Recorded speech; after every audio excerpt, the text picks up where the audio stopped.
Hello friends, welcome to YouTube channel Shri Prashant Education. मैं आपके लिए लेकर आई हूँ हिस्ट्री की कंप्लीट सीरीज, जिसमें हमारा आज का टॉपिक है भारतीय राष्ट्रीय कांग्रेस। देखिए, भारतीय राष्ट्रीय कांग्रेस के द्वितीय चरण को हम डिस्कस कर रहे हैं। कल की वीडियो में हमने द्वितीय चरण के कुछ टॉपिक्स को डिस्कस किए, जैसे भारत शासन अधिनियम जो कि 1909 में पारित हुआ, लखनऊ समझौता 1916 में हुआ है ना, और होम रूल लीग की स्थापना 1916 में हुई है। तो इन टॉपिक्स को हमने कल की वीडियो में डिस्कस किया था।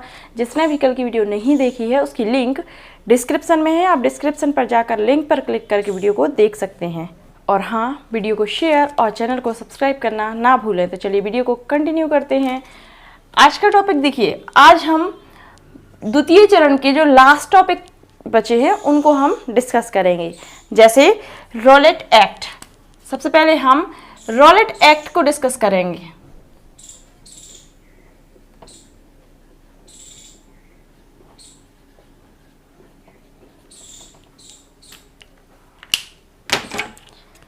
सबसे पहले हम रॉलेट एक्ट को डिस्कस करेंगे। तो रॉलेट एक्ट जो कि 1919 में पारित हुआ, कब हुआ?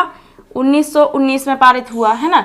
इसे काला कानून के नाम से भी जानते हैं, या फिर कहें काला कानून भी इसे कहा जाता है ना। प्रथम विश्व युद्ध के बाद अंग्रेजों ने भारतीय आकांक्षाओं को पूरा तो नहीं किया। जब प्रथम विश्व युद्ध हुआ तो उसके बाद अंग्रेजों ने भारतीयों की आकांक्षाओं को पूरा तो नहीं किया, बदले में रॉलेट एक्ट जैसा एक कानून पारित कर दिया। रॉलेट एक्ट जैसा एक कानून पारित कर दिया। अब देखिए, इस एक्ट में था क्या? तो किसी भारतीय क्रांतिकारी को संदेह मात्र होने पर उसे गिरफ्तार किया जा सकता था, है ना, गिरफ्तार किया जा सकता है। तो इस कानून में, इस एक्ट में ये था कि जैसे अंग्रेजों को किसी भी व्यक्ति पर संदेह है कि उनको लगता है कि जैसे कहीं भी बम फेंका गया या कहीं भी कुछ भी घटना हुई, तो उनको लगता है कि अगर सामने कोई व्यक्ति है, उनको लगता है कि उस व्यक्ति ने किया है, तो वो उसको गिरफ्तार कर सकते हैं। तो इस एक्ट में यही हुआ कि जो संदेहास्पद व्यक्ति को गिरफ्तार कर सकते थे, है ना, गिरफ्तार कर सकते थे, ऐसा इस एक्ट में कहा गया। भारतीयों ने इस रॉलेट एक्ट का विरोध भी किया, तो इसे काले कानून की संज्ञा दी गई, है ना, जैसा कि मैं आपको बता चुकी कि इसे काले कानून की संज्ञा दी गई थी। भारत में क्रांतिकारी गतिविधियों पर रोक लगाने के लिए ब्रिटिश सरकार ने न्यायाधीश रॉलेट एक्ट की अध्यक्षता में एक समिति की नियुक्ति की और फरवरी 1919 में, कब? फरवरी 1919 में रॉलेट एक्ट ने दो विधेयक प्रस्तावित किए जो पारित होने के बाद रॉलेट एक्ट के नाम से प्रसिद्ध हुए। दो विधेयक प्रस्तावित किए जो पारित हुए, तो उसके बाद रॉलेट एक्ट के नाम से प्रसिद्ध हुए और अनेक भारतीय नेताओं तथा इस कानून का विरोध किया। देखिए, अनेक भारतीय नेताओं ने इस कानून का विरोध किया, किंतु सरकार ने 21 मार्च 1919 को इसे लागू कर दिया। 21 मार्च 1919 को सरकार ने इसे लागू कर दिया, है ना। भारतीयों ने इसका विरोध भी किया, लेकिन अंग्रेजों पर तो कोई फर्क ही नहीं पड़ा और उन्होंने 21 मार्च 1919 को जो ये रॉलेट एक्ट था इसको पारित कर दिया, है ना। तो इस एक्ट के अनुसार किसी भी व्यक्ति, जैसा मैं आपको बता चुकी हूं कि किसी भी व्यक्ति को संदेह मात्र होने पर उसे गिरफ्तार किया जा सकता है, ऐसा इस एक्ट में था, है ना। अथवा गुप्त मुकदमा चलाकर अपराधी को दंडित भी किया जा सकता था। जो जैसे उस पर संदेह था कि इसने ये काम किया है, अंग्रेजों को संदेह है, तो उसको गिरफ्तार भी कर सकते थे वो, और उस व्यक्ति पर गुप्त मुकदमा चलाते थे, किसी को पता ना चले तो वो गुप्त मुकदमा चलाते थे और उसको दंडित भी किया जा सकता था। इस एक्ट को भारतीयों ने काले कानून की संज्ञा दी। कौन से कानून की संज्ञा दी? काले कानून की संज्ञा दी। और संपूर्ण भारत में इस एक्ट के विरोध में प्रदर्शन हुआ। संपूर्ण भारत ने इस एक्ट का विरोध किया और प्रदर्शन हुआ। महात्मा गांधी ने, जो अब भारतीय राजनीति के सक्रिय हो चुके थे, महात्मा गांधी जो भारतीय राजनीति के अब सक्रिय हो चुके थे, ने अप्रैल 1919 में देशव्यापी हड़ताल रखी तथा जुलूस निकाले। कब? अप्रैल 1919 में हड़ताल रखी महात्मा गांधी ने और जुलूस भी निकाले,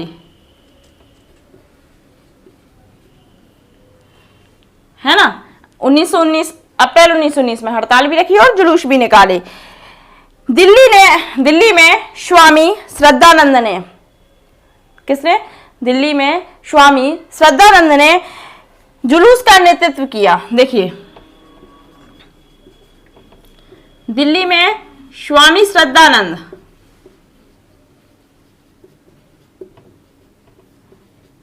ने जुलूस का नेतृत्व किया था।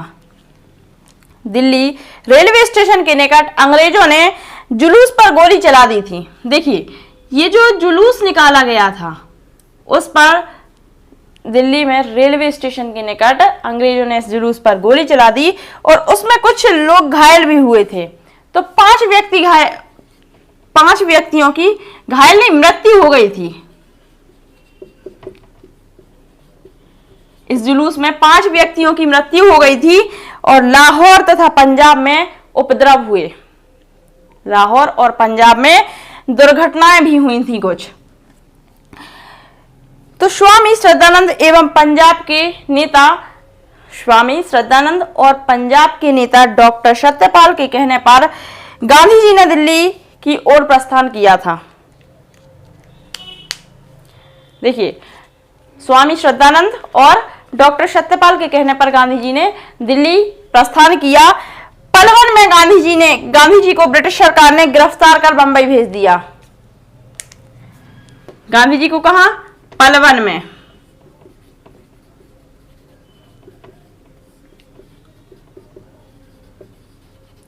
पलवल में गांधी जी को गिरफ्तार कर लिया गया और कहां भेज दिया गया? बंबई भेज दिया गया। बंबई भेज दिया गया। इस एक्ट से भारतीयों में और राष्ट्रीय भावना जागृत हो गई थी। ये जो रॉलेट एक्ट था, इससे जो देश के लोग थे उनमें राष्ट्रीय भावना जागृत हो गई थी भारतीयों में, है ना। तो रॉलेट एक्ट के पारित होने पर इतने कार्य हुए थे, है ना, इतनी घटनाएं घटी थी। तो देखिए, सबसे पहले रॉलेट एक्ट 1919 में पारित किया गया। इसे काले कानून की संज्ञा भी दी गई थी, है ना। और इस एक्ट में अंग्रेज किसी भी संदेहास्पद व्यक्ति को गिरफ्तार कर सकते थे और उनको उन पर गुप्त मुकदमा चलाकर उन्हें दंडित भी कर सकते थे, है ना। ऐसा इस कानून में था। और फरवरी 1919 में 2 विधेयक पारित किए गए। पारित होने के पश्चात रॉलेट एक्ट के नाम से प्रसिद्ध हुए। 2 विधेयक पारित किए गए और उसके बाद रॉलेट एक्ट के नाम से प्रसिद्ध हुए, है ना। इसके बाद 21 मार्च 1919 में, देखिए, इस पर बहुत से विरोध भी हुए थे इस एक्ट पर, लेकिन इसके बावजूद भी 21 मार्च 1919 में सरकार ने इसे लागू कर दिया। और अप्रैल 1919 में इस एक्ट के विरोध में कुछ हड़ताल भी हुई और जुलूस भी निकाले गए, है ना। हड़ताल भी की गई और जुलूस भी निकाले गए। और वहीं दिल्ली में स्वामी श्रद्धानंद ने जुलूस का नेतृत्व किया था। और इस जुलूस में देखिए, ये जो जुलूस निकाला गया था, तो दिल्ली के रेलवे स्टेशन के निकट अंग्रेजों ने इस जुलूस पर गोलियां चलवा दी, जिससे 5 व्यक्तियों की मृत्यु हो गई थी।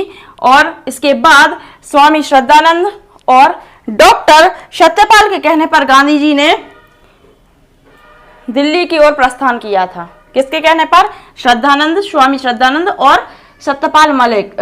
डॉक्टर सत्यपाल के कहने पर गांधी जी ने दिल्ली प्रस्थान किया। और वहीं पलवल में गांधी जी को गिरफ्तार कर बंबई भेज दिया गया। ब्रिटिश सरकार ने गांधी जी को पल वन में गिरफ्तार कर लिया और बंबई भेज दिया, है ना। और इस एक्ट से भारतीयों में और राष्ट्रीय भावना जागृत हो गई थी। ये जो एक्ट पारित हुआ था, इससे भारतीयों के अंदर और राष्ट्रीय भावना जागृत हो गई थी, है ना।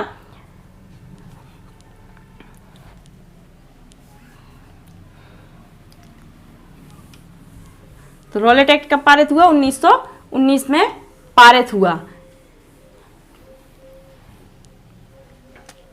ये क्वेश्चन अक्सर एग्जाम में पूछे जाते हैं। इसके बाद देखिए, रॉलेट एक्ट के बाद जलियांवाला बाग,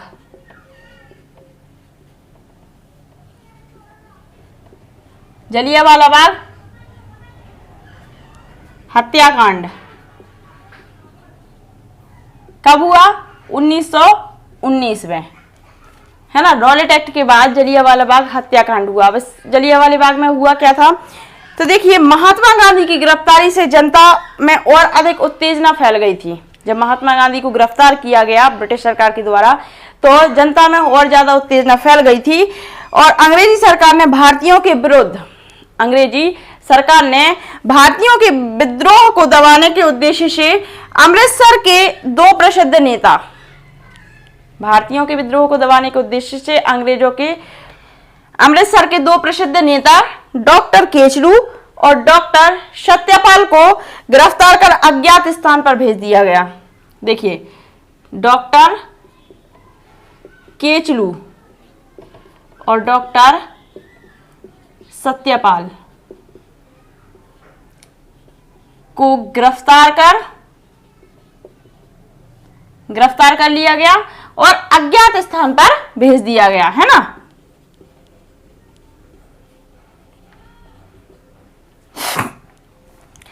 अज्ञात स्थान पर भेज दिया गया। इससे विद्रोह शांत होने की बजाय और भड़क उठा। इससे विद्रोह शांत नहीं हुआ था कि अंग्रेजों ने डॉक्टर केचलू और डॉक्टर सत्यपाल को गिरफ्तार कर लिया, तो इससे बिल्कुल भी विद्रोह शांत नहीं हुआ था, जबकि और भी विद्रोह भड़क गया था, है ना। जब भी अपनी नेताओं के संबंध में जानकारी हासिल करने के लिए मजिस्ट्रेट के पास पहुंची, तो मजिस्ट्रेट की कोठी पर आ गई तो सैनिक अधिकारियों ने भीड़ पर गोली चला दी और उस गोली में जब वह गोली चलाई गई तो उसमें दो व्यक्ति मारे भी गए, है ना। देखिए, जब इनको गिरफ्तार कर लिया गया, डॉक्टर सत्यपाल और डॉक्टर केचलू को गिरफ्तार कर लिया गया, तो जब भीड़ अपने नेताओं की बारे में जानकारी हासिल करने के लिए जब मजिस्ट्रेट की कोठी पर पहुंची, तो भीड़ पर गोली चला दी गई। जो लोग पहुंचे मजिस्ट्रेट की कोठी पर, है ना, तो उन पर गोली चला दी गई और उस भीड़ में दो लोग की मृत्यु भी हो गई थी, है ना। दो व्यक्ति मारे गए। उत्तेजित भीड़ ने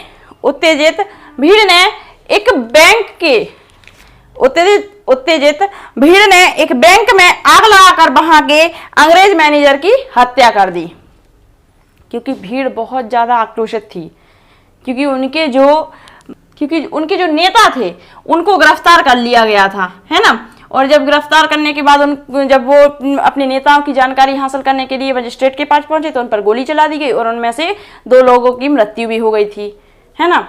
तो इसके बाद भी जो लोग थे वो और ज्यादा आक्रोशित हो गए थे और ज्यादा वो भीड़ भड़क गई थी, है ना।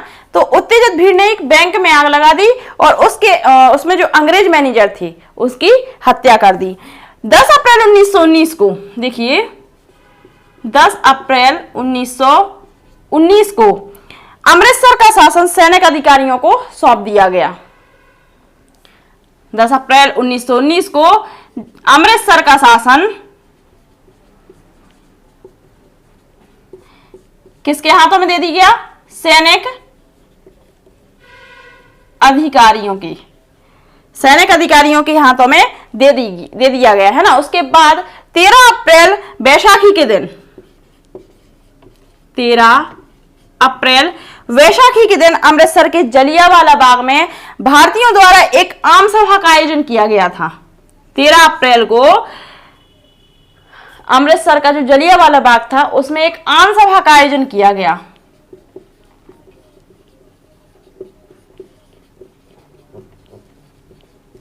कहां? जलियांवाला बाग में, है ना। आम सभा का आयोजन किया गया कब? 13 अप्रैल को। तो जब सभा चल रही थी तब अंग्रेज जनरल डायर ने गैर कानूनी घोषित कर भीड़ पर गोली चलवा दी थी। जब ये सभा चल रही थी कहां?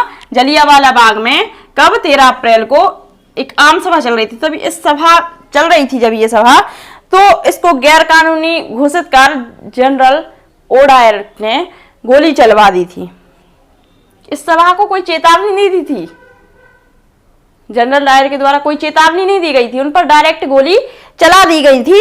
और जब ये गोली चलाई गई तो इसमें लगभग 400 व्यक्ति मारे गए थे। लगभग 400 व्यक्ति मारे गए, है ना। और 2000 के आसपास लोग घायल हुए थे।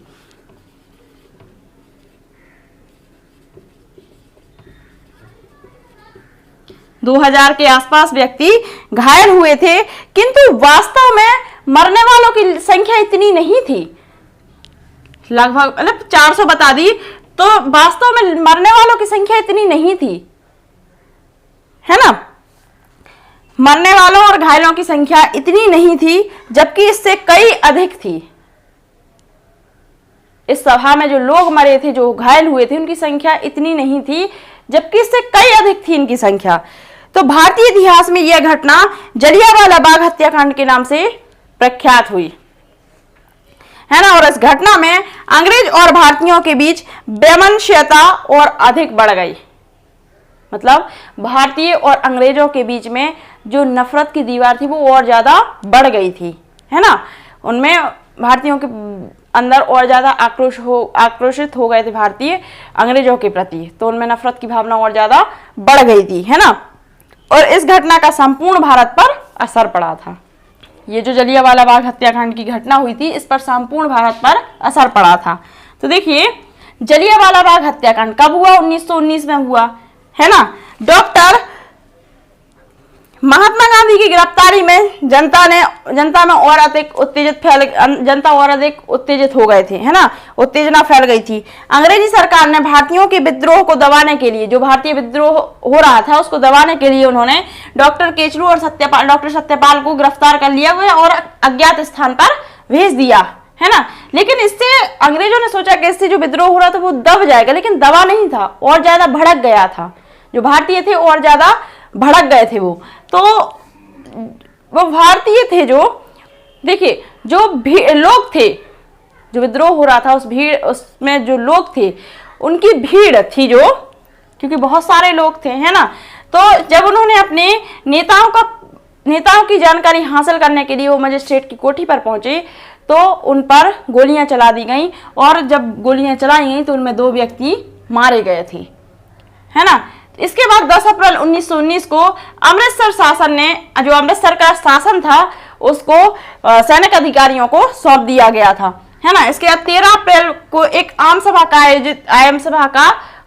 आयोजित हुई, है ना। 13 अप्रैल को वैशाखी के दिन आम सभा आयोजित की गई। कहाँ? जलियांवाला बाग में, है ना। तो जब ये सभा आयोजित की गई तो